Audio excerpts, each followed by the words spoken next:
আসসালামু আলাইকুম ওয়া রাহমাতুল্লাহি ওয়া বারাকাতু। বন্ধুরা, আজ এই ভিডিওর মাধ্যমে সৌদি আরবের এমন কিছু কালো গোপনীয় সত্য আপনাদের সম্মুখে উপস্থাপন করব, যা সম্পর্কে হয়তো এর আগে আপনি কখনো শুনেননি।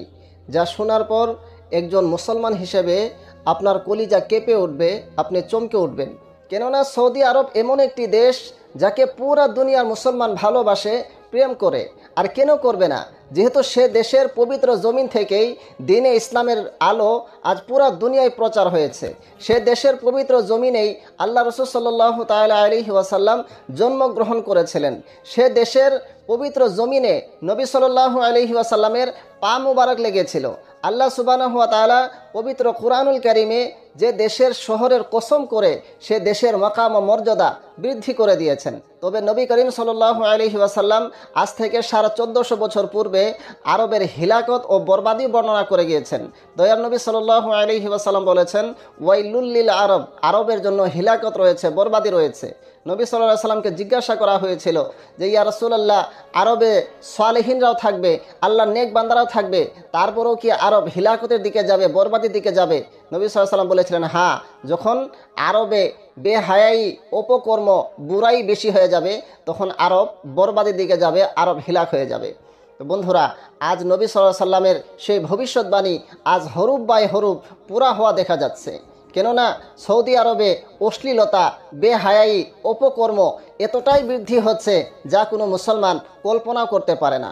আমরা এটা তো জানতাম যে আল্লাহ রাসূল সাল্লাল্লাহু আলাইহি ওয়াসাল্লাম বলে গিয়েছেন যে আরবের জন্য হিলাকত রয়েছে, বরবাদি রয়েছে, আরব একদিন হিলাক হয়ে যাবে, বরবাদ হয়ে যাবে, এটা তো জানতাম। কিন্তু এতটা দ্রুত গতিতে, এত স্পিডে হিলাকতের দিকে যাবে, এটা আমরা কল্পনাও করছিলাম না। তো বন্ধুরা, একবার ভেবে দেখুন যে বেহায়াইর এমন কোন কাজটি রয়েছে যেটা সৌদি আরবে হচ্ছে না।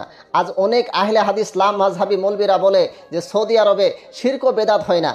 কিন্তু তারা যদি নিজের চোখের পর্দা খুলে একবার সত্য নজরে ভালো করে দেখে, তাহলে তারা বুঝতে পারবে যে সৌদি আরবে শুধু শিরক ও বিদাতেই নয়, তাছাড়াও সকল প্রকার অপকর্ম সৌদি আরবে স্টার্ট হয়ে গেছে। সিনেমা হল খুলে দেওয়া হয়েছে, ডান্স পার্টি আরম্ভ হয়েছে, সৌদি আরবে বিভিন্ন ধরনের অশ্লীল প্রোগ্রাম স্টার্ট হয়েছে, শরাব নশি আরম্ভ হয়ে গিয়েছে। এর আগেও আরবরা শরাব খেত, তবে ওপেন ছিল না, কিন্তু ইতিমধ্যে সেটাও ওপেন করে দেওয়া হয়েছে। আপনারা হয়তো নিউজের মাধ্যমে পেয়েছেন যে সৌদি আরবের রাজধানী রিয়াদে প্রথমটি শরাবের দোকান খুলে দেওয়া হয়েছে। হারমাইন শরীফাইনের এহতেরাম পর্যন্ত তারা বিনষ্ট করে ফেলেছে। শুধু তাই নয়, এছাড়াও তাদের এমন কিছু কালো গোপনীয় সত্য রয়েছে যা সম্পর্কে হয়তো আপনি এর আগে কখনোই শুনেন নাই।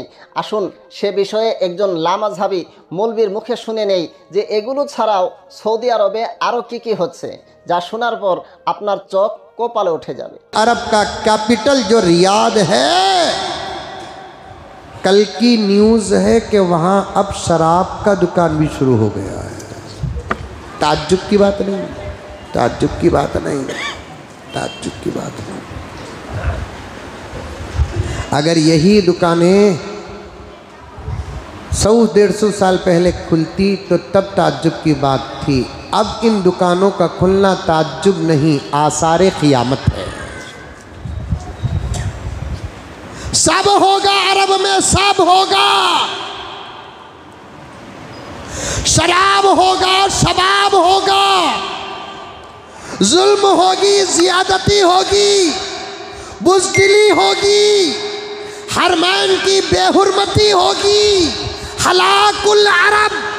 एक जुमला मेरे नबी ने बयान कर दिया, इसकी तशरीह जितने उलमा मिलकर करें सब अरब पर सादिक आती है। मैं तो यहाँ तक कहता हूँ, अगर कोई जाकर अरब का कान छेदता है, क्योंकि वहाँ के कुछ चमचे यहाँ हैं और यहाँ के उलमा की तकरीरों को वहाँ की हुकूमत तक पहुँचा रहे हैं। अब वहाँ की हुकूमत उन उलमा के पासपोर्ट पर सील डालती है जो वहाँ के हुकूमत के हालात पर यहाँ बात करते हैं। आप मुझे कोई फिक्र नहीं है।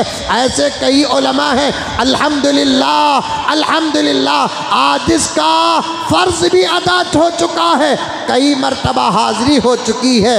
एक ज़ियारत व दीदार के लिए हालात और हक़ को छुपा दूँ, ये मुझसे हो नहीं सकता। अरब के अंदर सब होगा प्यारे, सब होगा, सब होगा। आपको सुनकर ताज्जुब होगा। एक मरतबा मैं उम्रे में गया था, तो वहाँ एक साहब से मैंने कहा कि भाई ज़रा यहाँ के दोस्त अहबाब को आप तश्कील करो कि हमारे मुल्क और पड़ोसी बहुत ज़्यादा दूसरे ममालिक में मुसलमानों की माली हालत बहुत ख़राब है। वो सिर्फ अरब अगर ज़कात निकाल दें, दूसरे मुल्कों में एक मुसलमान भी गरीब नहीं रहेगा। तो वो मौलाना कहने लगे, मौलाना क्या कहूँ मैं आपको कि इस मुल्क के और इसके अतराफ़ व अकनाफ़ रहने वाले ममालिक के लोग अब ज़कात के हुक्म पर अमल करना तो दूर की बात कि ज़कात को जानते भी नहीं।